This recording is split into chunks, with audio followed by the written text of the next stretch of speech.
Okay. Hi, Marilyn. Hi, Dave. Hi. This is this is the second time we were saying hi because the first one was too serious. So now we're doing the happy one. Yeah, we're doing the giggly wiggly one, which is pretty surprising, seeing that it's 4 a.m. your time, 4:21 a.m. Oh no, it's 5 a.m. Oh, There's no problems. oh, so you're fine. It's I'm fine. You should be super upbeat by now. The roosters will start to crow soon, or whatever they do.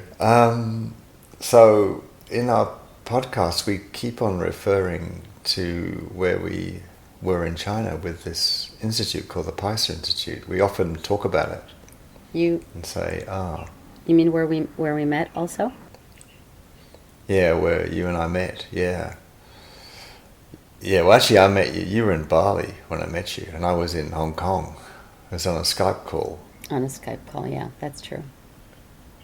Yeah. Yeah, and that was in what 2015.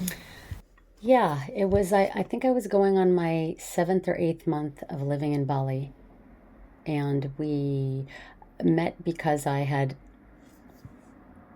met someone who introduced me to someone who told me about this institute. It's a very interesting story, which I can tell after. But yes, this is how you and I actually got on a call because you helped. There were a few things you did a talk. You gave a talk to a few people that I attended online about some research that the institute had done, right? And then you on evolution. Yeah, go ahead. So I'm just curious, what did the person who spoke to you about PICER, Mm. the institute, do you remember how they spoke to you about it? What sort of made you interested? Uh, well, I guess I have to take it 1 minute at least to tell the story of how it happened because it's so funny. Uh, it it was it 1 minute and cut me off. Okay, so I was invited. I met a girl who lived in Los Angeles before, and I had moved to Bali from Los Angeles, and someone had put us together, and we became friends. And at some point, she said, "I'm going to rent a little house for my birthday, and I'm inviting just four people, and you're one of the people I'd like to be there." So I said, "Wonderful, that's great." So I went to the house, and there were three other girls, so we were four. And it, the next morning, while we were, I think maybe we were preparing to leave the house, the girl in question was wearing a bikini. She was a surfer. She was about to go surfing, I think, she was loading up her motorbike, and she had a little like something on her chest, a sticker or something. And I said, I'm sorry, I'm not staring there or anything, but you have something right there. Can I ask what that is? Because it looks interesting. What is that? And she said, oh, it's a little sticker. It has codes on it, and it comes from an institute in Hong Kong that I've been going to and studying with for a couple of years.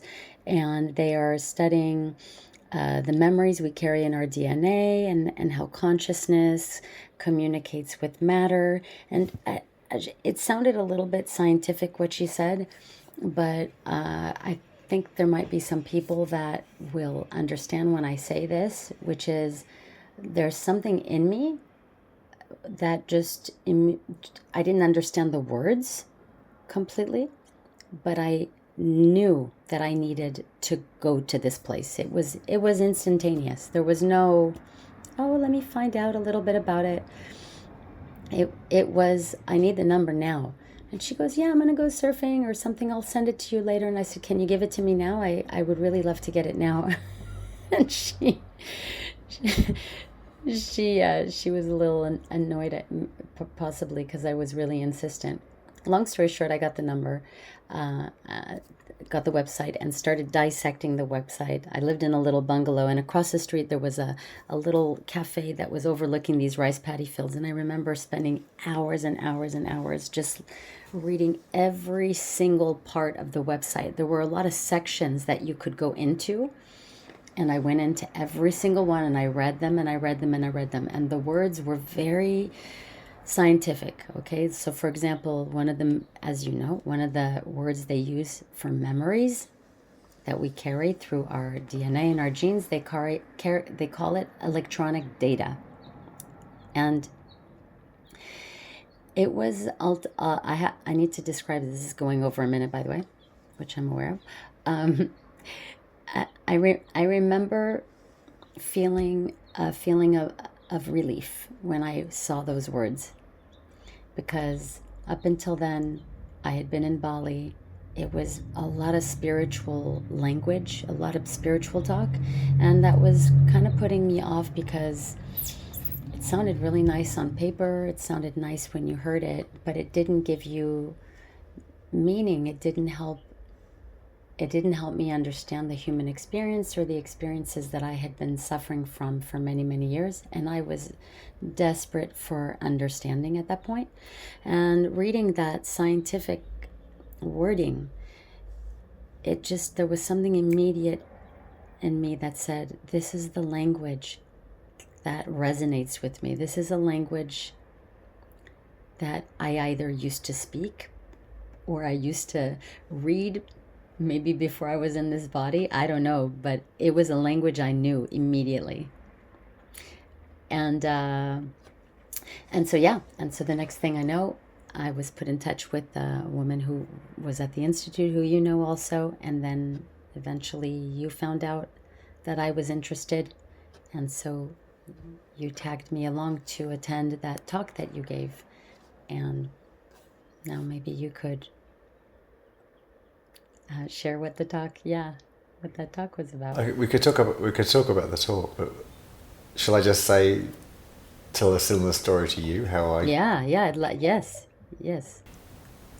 I think so what happened for me was I had a Chinese partner for 18 years actually, and we were 18 years. Yeah, we were working to. I know it's a long time, isn't it? Wow. We It was that long, yeah. Interesting, isn't it? That's a big thing just to drop there, isn't it? Yeah, Dave, that's so really, honestly, I didn't remember that you and Nettie were together for 18 years. That's extraordinary. And I've known you for 10 years and I didn't realize that. Thank you for yeah. Thank God we're doing these podcasts so we can find out more about each other. I'm finally getting to know you.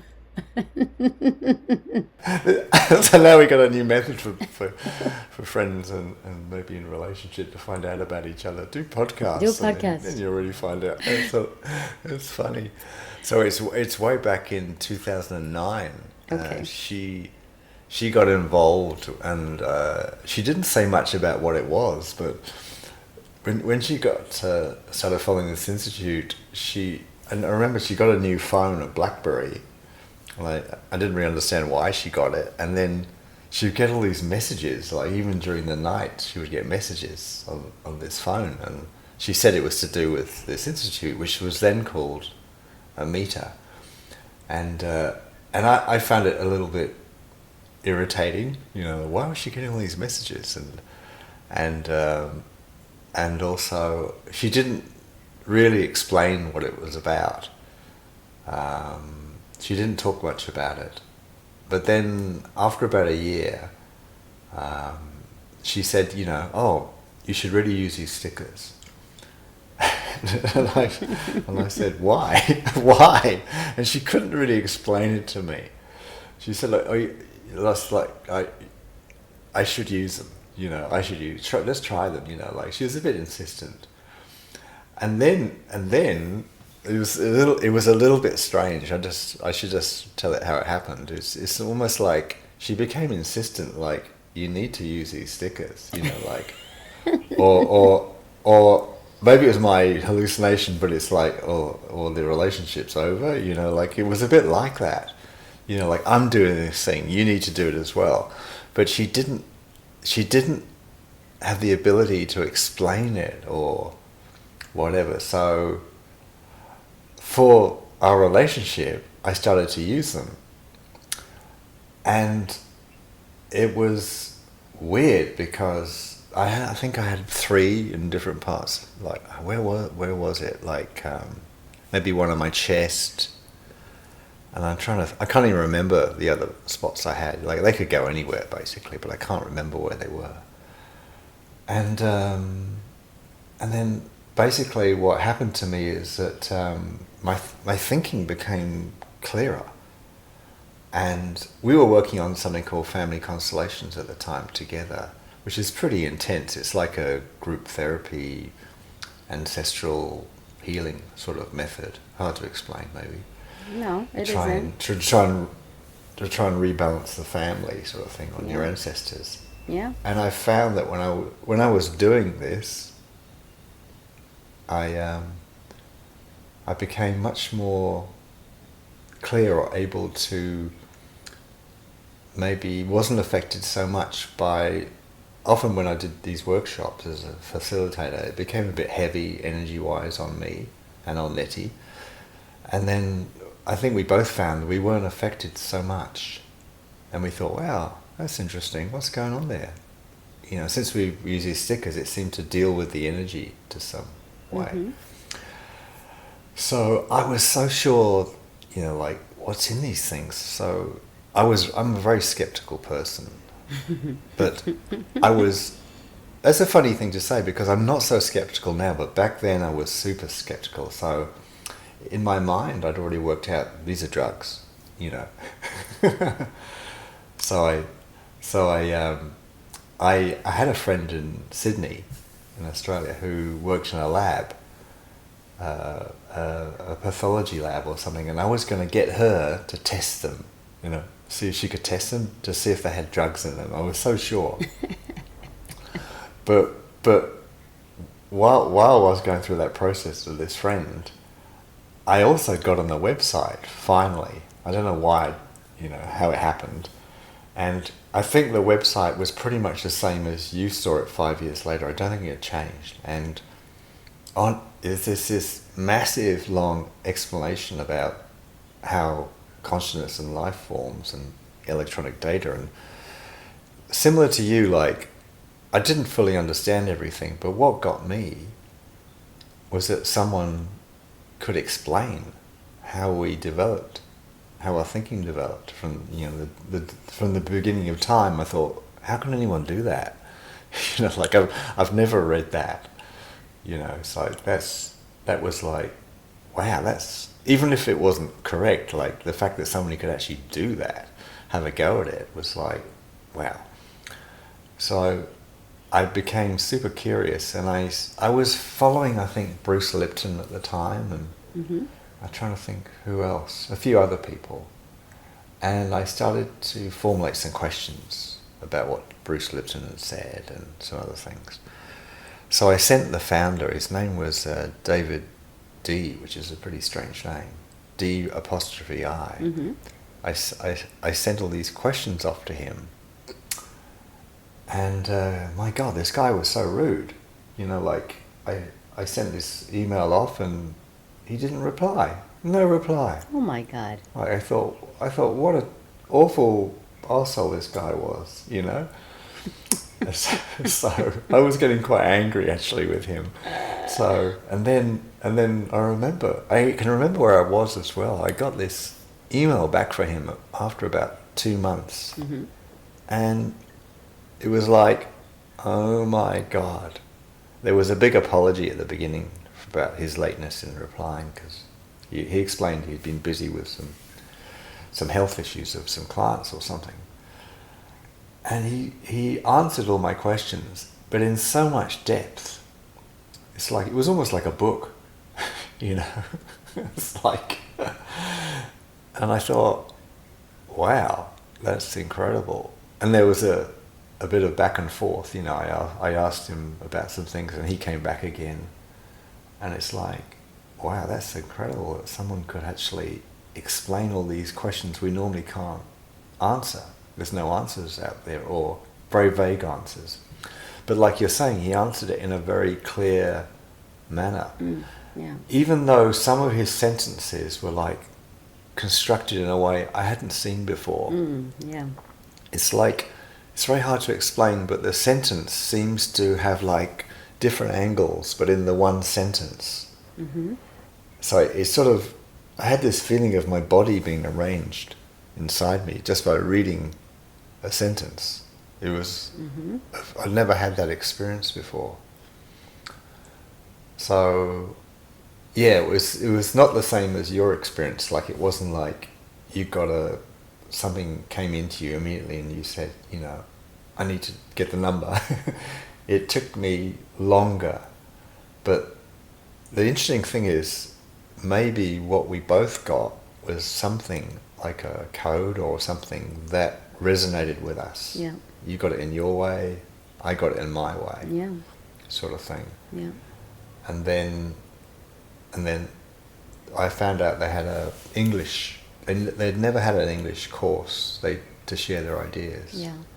And they had one. They had one at the beginning of 2011 in Hong Kong. So, what the hell? I got on a plane And you went. I went. Yeah. What year was that? 2011 in February. 2011 February. Okay. Yeah. So it's even fascinating as we talk about this, how it's almost like life could be seen as a series of codes or something, and when the code resonates with us, something like that. Yeah, like the jackpot machine. Yeah, that's a good. It isn't it, like the one-armed bandit, they call that in Australia. Because it takes all your money. That's what they call those machines? Yeah, because they have it. Because in the old days, they used to have one lever you pull. Oh, how funny. So it's like an arm. So they used to call it a one-armed bandit. That's a good one. Never heard that before. And the jackpot machine, yeah, that makes sense. We're a bit more negative over here in Australia. We call it a bandit. You call it in America. You call it a jackpot machine. You're a bit more hopeful. We see people who take your money as a good thing. That's a good thing. Yeah. So. Yeah, no, it's really interesting you're remembering about, we had this Skype call and Yeah. I was trying to sort of invite Westerners to get more interested in this institute, and we had this idea, why don't we present, they went to Yellowstone Park when was it? I think it was 2011 or something, 2012, and they did this research into... because I think the oldest bacteria in the world is in two places. One of them is Yellowstone Park, and the other place is in Iceland, but it's underwater in the sea, so it's hard to research. But yeah, so they went to Yellowstone Park. Yeah, but they must have gotten, if they know it's the oldest, that means they've gotten a sample of it, the one in Iceland, right? Well, I don't know about that, but I know they did some work at Yellowstone Park, and they just use logic. There's an article you can read that's on their website. They just used a form of logic to explain, like, this is very interesting, like the different way people think, or the way this institute thinks. So, for instance, in Yellowstone Park, there are these geysers and these rocks, and on the rocks is bacteria. Yeah. Growing, you can see it's like a yellow color or something. So, in my thinking, I would think, that's interesting. Like the bacteria is like, it likes to live on the rock. Next to the hot geyser, right? Yes. But in this institute, this research institute, which they renamed as PICER, they had a different way of looking at it. Mm-hmm. They looked at it and they said, okay, what they sort of basically said, they looked at the bacteria on the rock and they said, well, how does that bacteria grow from the rock? Okay. How does it evolve from the rock? Yeah. So they just looked in a completely different way. So they're looking at maybe the, as you call it, the how matter would form, how it would evolve, and they came up with this theory about how at a geyser, like they have at Yellowstone Park, there's like hot water. There's rocks. Mm-hmm. Basically, there are three ingredients. What's the other one? Maybe it's air or something. So basically, it's like these three things have like an argument in a way, and through that argument, the instigation or the conflict between, maybe the air, the rock, and the hot water, it creates like, it's a bit like in a family. If you had an argument, right, then you've got some problem then to sort out, or something's changed in the family, or the family's become more complex, and then maybe in some families it's like, someone's got to leave and say, I can't stand this family anymore, I've got to live away from you guys, or something like that. Yeah. So it's like the same in evolution. Things just get more complex. Yeah. So it's like, okay, now the energy created by the rock, the hot water, and the air is more complex, but now it can't be reflected anymore in a rock or in water. The matter's got to be more complicated to balance the energy. Yeah. Because we know that scientists say energy equals matter. So if the energy gets more complicated, the matter's got to get more complicated. Yeah. So they said basically that's evolution. Yeah. So that's when we presented that to you. When I just read out the paper on Skype, because I didn't do the research on it, I just read it out. Oh, that's the cat. The cat's just running around. Or one of the cats. You were like a 4-year-old kid. You were jumping around like crazy at the other end. I was jumping around. And you were so excited. And your face, I thought, was going to smash your face open. Your smile, sorry. Your smile was so big. You were laughing so much. It's like, you were like, you'd found the jackpot, Yeah. You were, oh God, I was like, it's almost like you were coming through the screen on the computer. It was incredible. And I was going, wow, what's going on with this woman? She's so excited. She's a little too excited about this. What's happening? It's like you'd found what you've been looking for all your life or something. Yeah. That's what it felt like for me. Yeah. Well, it was a revelation, because I guess in a way, you spend a part of your life going through what you perceive as shit, right? So pain, separations, job losses, loss of money, survival, all that stuff. We go through all of that, but there's something in you that's, I heard it throughout my entire teenage years and 20s and 30s.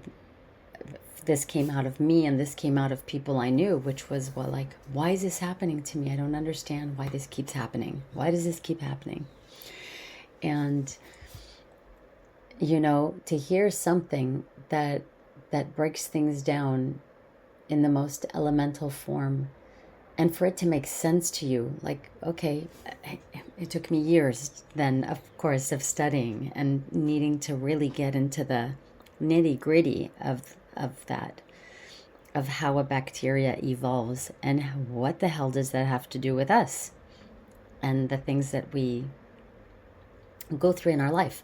That took the correlation, that took years to really piece that together in a way where I could feel it in my body, not just in my mind as a concept, but there was something in me that just immediately knew that had answers for me to the questions that I didn't even know how to formulate. There were answers in that information that you shared that day that gave me answers to questions I didn't even know I had. So, but it was there and I knew it. You know, our gut knows. It's funny how we talk about the gut sometimes, there's a lot more talk about the gut now, the brain in the gut.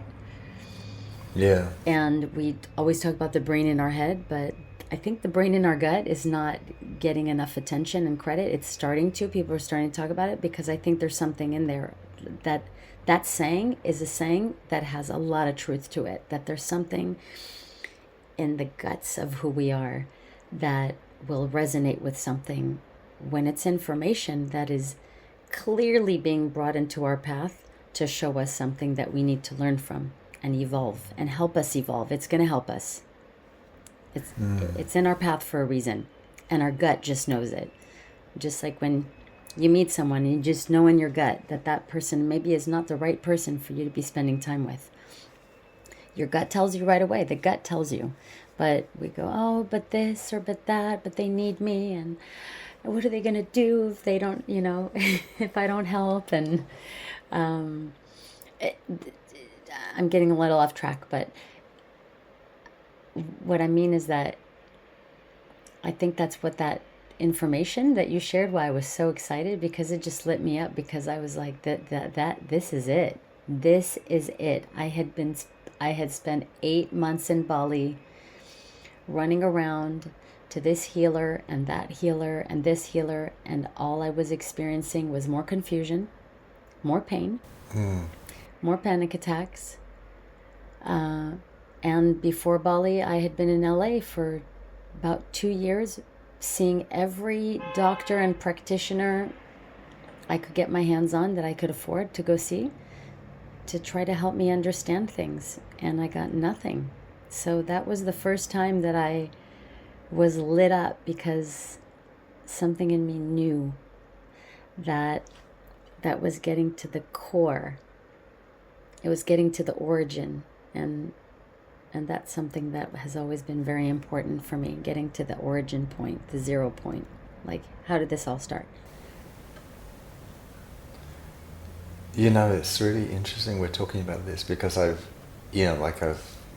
looked at that thing about Yellowstone Park, how they came up with that idea about evolution so many times, but now I understand it in a different way today. Because what I now understand about why maybe the whole way that this institute looks at life is like, I now remember that the 3 elements they looked at was like a rock, the water, like it's got spring water or rainwater obviously, and heat, because the Yellowstone Park's actually the biggest volcano in the world, but it's underground.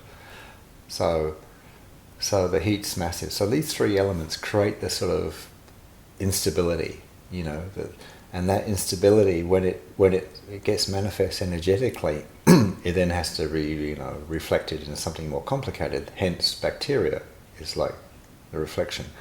It's a bit like where I am now, in this house I'm staying in. There are lots of amazing paintings and artwork.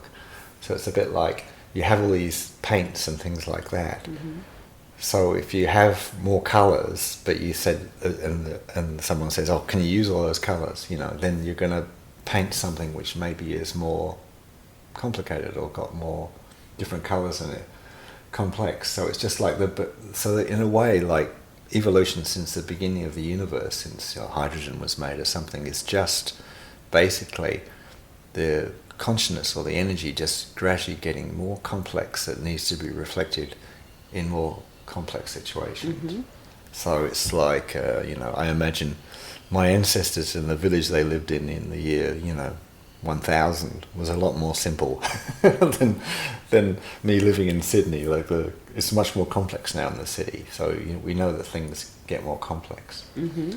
But the thing I just realized today, for the first time, is like when the research team, they look at the rock, they see the bacteria there. And so they don't look at it in just like a surface way, meaning, oh, that's interesting, the bacteria is growing on the rock. Yeah. They start to think, what's behind it, the evolution? How did that bacteria evolve into being on that rock?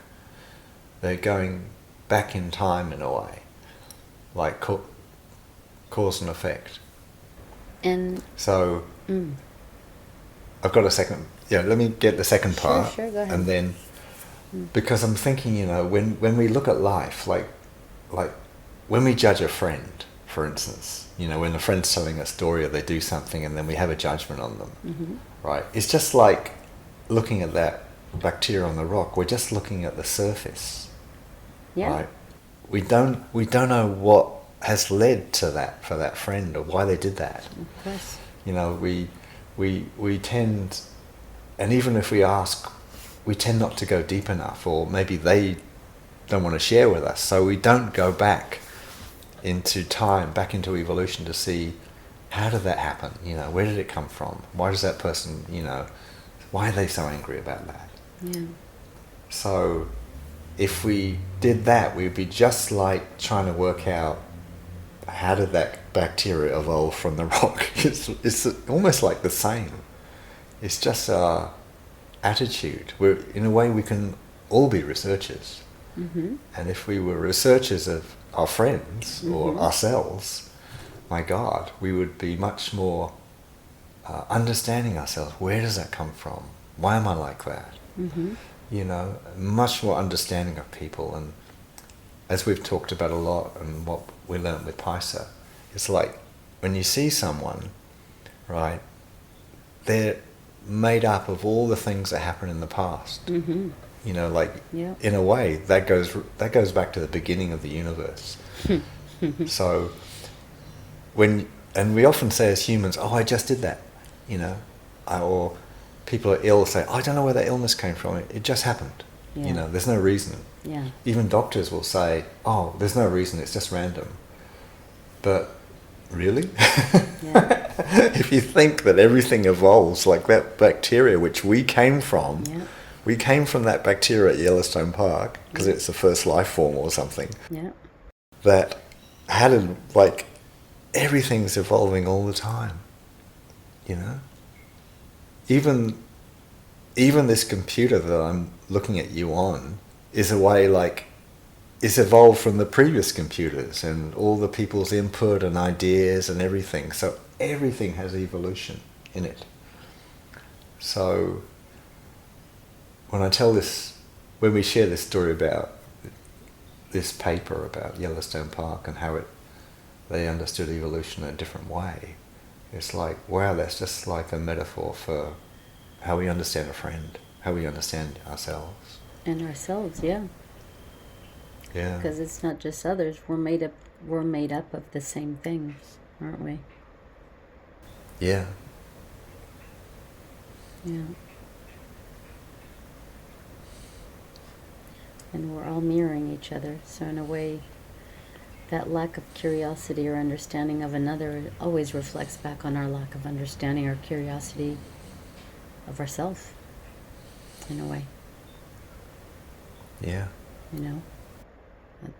It's how often do we really stop and try to understand why we thought a certain way or made a certain decision, or why do we dislike something? Like, how often do we really stop and go, why am I disliking that? Like, where's that coming from? What kind of memory or trauma or situation happened that kind of imprinted this way of thinking? Why am I not open to this? So it's really a lack of curiosity and understanding of ourselves primarily, and then it's reflected in other people that we meet and see and know. Yeah, that's right. When I first came to PICER and then people asked me to explain it, I remember I forgot this, but I remember I had a way of explaining it. I used to say, well, imagine you had a car that wasn't running properly, and you took it to the repair shop, and the mechanic said, oh, I don't understand cars, I got no idea, but I'll fix your car. and you say to them, can you work out what's wrong with it? Oh, no, I don't know what's wrong. It just happened, like, and then, but I'll fix it. You wouldn't leave your car there. No, probably not. But we do that, like, I'm trying to put down the medical profession as an example, but sometimes when you go to the doctor and you say, well, why have I got this illness? They say, well, I don't know, it just happened, I don't know. But if you take that pill, it'll fix it. Yep. It's like, Mm-hmm. like, My God, how many so you times don't know. did I hear that? Or the way we treat each other. Mm-hmm. But I think Yeah. there are a few things we could talk about with PICER, but I think for me, one of the first things was it started to help me have more like consideration and compassion for other people. Mm-hmm. Yeah. Because it's like they're doing that for a reason, just that I don't know the reason, Yeah. or that sort of stuff. Yeah. So it gradually helped me reduce judgments, because it helped me think that everyone's like running a program or Yeah. is something, from their ancestry that's flowed through them through time and Yeah. or through what's happened in their life. So it's like they didn't choose maybe to be that way, that I didn't, and that way I didn't like, Yeah. They're like, oh, I don't like your anger, or I don't like you saying that to me, don't say that to me. Yeah. Or I just don't agree with the way you look at life. That's a big one right there. Oh, I don't agree. I just don't agree with the way you look at life. I don't agree with the way you do things. I don't agree with the way you go about your life, which is a pretty big one if you think about it, because we all have the right, by just being here, we are obviously all being given a right to live in the way that we feel is in the most alignment with ourself, with our own purpose, whatever that looks like.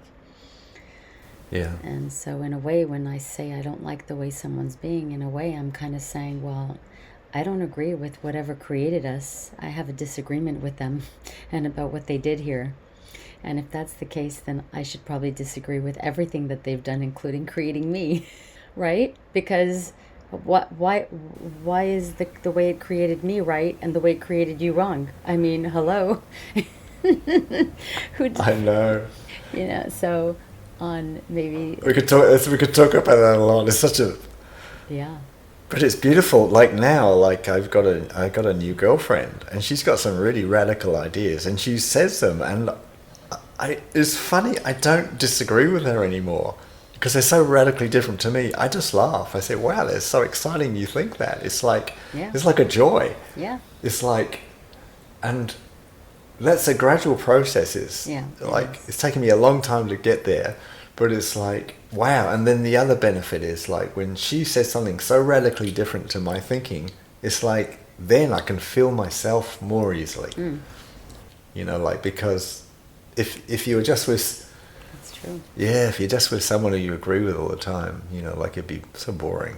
And in a way, and yeah, of course that it would be so boring for sure. That's definitely, like, on the surface, that's definitely one of the reasons. But if you think about it, we are built to evolve. Like, a human being innately has this feeling that we have a feeling of needing to do more, be more, eat more, have more, buy more, get more.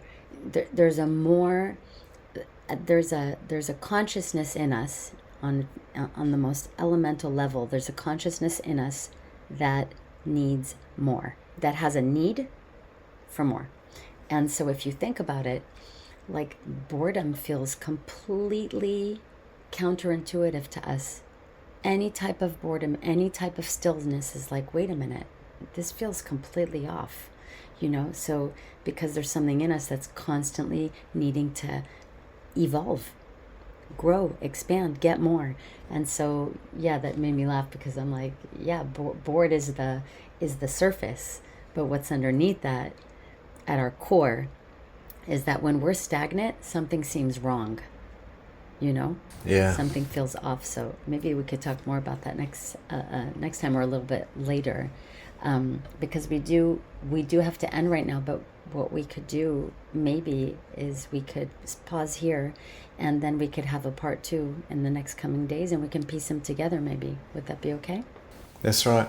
That's right. And it's like, and my last little comment was that, like with PICER, their attitude was, oh, where does that come from? That need to do more. They would ask those questions, Yeah. and that was their research, like drive or initiative. Mm-hmm. Always asking, where does that come from, Where does and that then come try from? and find out. Yeah. And I mean, man, talk about a rabbit hole. That's that The is dinosaur hole. that is literally the meaning of a black hole. You once you go in, you ain't coming out. So yeah. Okay, take a torch. Okay. Okay. So. Thanks, Marilyn. Okay. Well, we can. I will. Okay. Well. Oh. Wait. Well, we're not gonna say bye because we're gonna piece on another part.